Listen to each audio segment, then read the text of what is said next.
ইমাম মাহদী আলাইহিস সালামের আবির্ভাব কখন হবে?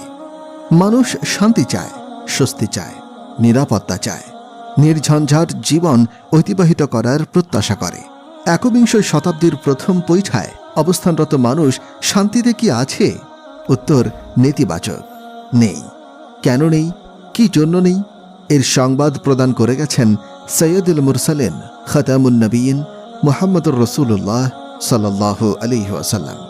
হযরত আলী রাদিয়াল্লাহু আনহু থেকে বর্ণিত, হযরত মুহাম্মদ সাল্লাল্লাহু আলাইহি ওয়াসাল্লাম বলেছেন, আমার মৃত্যুর পর ক্রমেই কতগুলো নিদর্শন প্রকাশিত হতে থাকবে। এগুলোকে মহাপ্রলয়ের পূর্বাভাস বলে জানবে। যথা, দেশের শাসনকর্তাগণ জনগণের সম্পদকে আপন আপন ব্যক্তিগত সম্পদ বলে মনে করবে। জাকাতকে জরিমানা স্বরূপ আদায় করা হবে, আর জাকাত দেয়াকে জাকাত দাতাগণও জরিমানা বলেই মনে করবে। মানুষ আমানতের মালকে যুদ্ধলব্ধ লুটের মাল বলে মনে করে তা নিজ প্রয়োজনে ইচ্ছামতো ব্যয় করবে।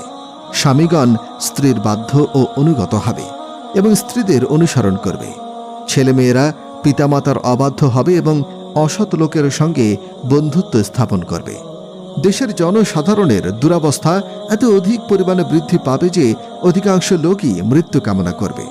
পার্থিব লাভের আশায় লোকে দ্বীনি এলেম অর্জন করবে। মূর্খতা ও অধর্মাচরণ অত্যন্ত বৃদ্ধি পাবে। প্রত্যেক জাতি ও গোত্রের অসৎ ও লোভী ব্যক্তিগণ সমাজের নেতা নির্বাচিত হবে। অযোগ্য এবং দুর্নীতিপরায়ণ লোকের হাতে দেশের শান্তি শৃঙ্খলা রক্ষার ভার অর্পিত হবে। দেশের নেতাদের অত্যাচারে অতিষ্ঠ হয়ে দেশের জনগণ অনিচ্ছা সত্ত্বেও তাদের সম্মান প্রদর্শন করতে বাধ্য হবে। নেতৃস্থানীয় ব্যক্তিগণ প্রকাশ্যে মদ্যপান করবে। ব্যভিচার অত্যন্ত বৃদ্ধি পাবে। নিত্য নতুন নাচ গানের প্রবর্তন হবে। খেলাধুলা এবং আমোদ প্রমোদ সাজে সরঞ্জাম ক্রমেই বৃদ্ধি পাবে। লোকে পূর্ববর্তী সৎ ও পরহেজগার লোকদের নিন্দাবাদ করবে।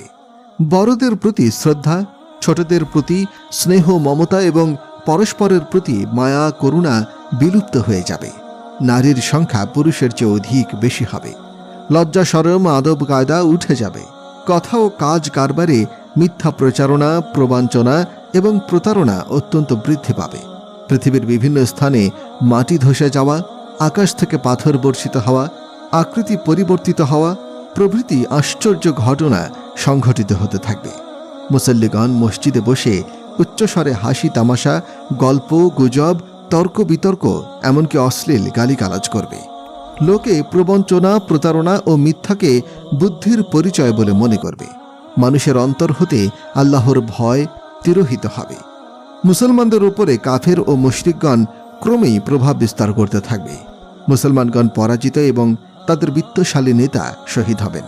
খ্রিস্টানগণ শাম দেশ অর্থাৎ সিরিয়া, কনস্টান্টিনোপল এবং খায়বার পর্যন্ত অধিকার করে নেবে। মুসলমানগণ পরাজিত হয়ে মদিনায় আশ্রয় গ্রহণ করবে। এ সময় মুসলমানগণ উপযুক্ত নেতার অভাবে নিজেদের নিতান্তই অসহায় বোধ করবে এবং সাইয়েদিনা হযরত ইমাম মাহদী আলাইহিস সালাম এর সন্ধানে ব্যাপৃত হবে। তাফসীর ইবনে কাসির। এ সময় যে বছর রমজানে সূর্যগ্রহণ এবং চন্দ্রগ্রহণ হবে, সে বছরই সাইয়েদিনা ইমাম মাহদী আলাইহিস সালামের আবির্ভাব ঘটবে। হাদিস শরীফে এটাও উল্লেখ আছে যে মহাবিশ্বের শুরু হতে শেষ পর্যন্ত এরকম চন্দ্রগ্রহণ সূর্যগ্রহণের ঘটনা মাত্র একটি বছরই ঘটবে। এতদ সংক্রান্ত কতিপয় হাদিস নিম্নে উল্লেখ করা হল। 1. রাসূল সাল্লাল্লাহু আলাইহি ওয়াসাল্লাম বলেছেন, সূর্যগ্রহণ হবে রমজান মাসের মধ্যভাগে এবং চন্দ্রগ্রহণ হবে শেষ ভাগে। আল বুরহান ফি আলামাতির মাহদী আলাইহিস সালাম, পৃষ্ঠা 38। 2. রাসূলুল্লাহ সাল্লাল্লাহু আলাইহি ওয়াসাল্লাম বলেছেন, তখন রমজান মাসে 2টি গ্রহণ অর্থাৎ সূর্যগ্রহণ ও চন্দ্রগ্রহণ হবে। আল কাউলুল মুখতাসার, পৃষ্ঠা 53। 3. হাদিস শরীফে এসেছে, তখন রমজান মাসে সাইয়েদিনা হযরত ইমাম মাহদী আলাইহিস সালামের আত্মপ্রকাশের পূর্বে 2টা গ্রহণ হবে। মুখতাসার তাজকিরাতুল কুরতুবী, পৃষ্ঠা 440। 4.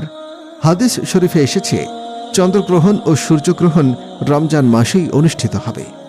আল ইশারাতি আশরাতি সায়া, পৃষ্ঠা 199।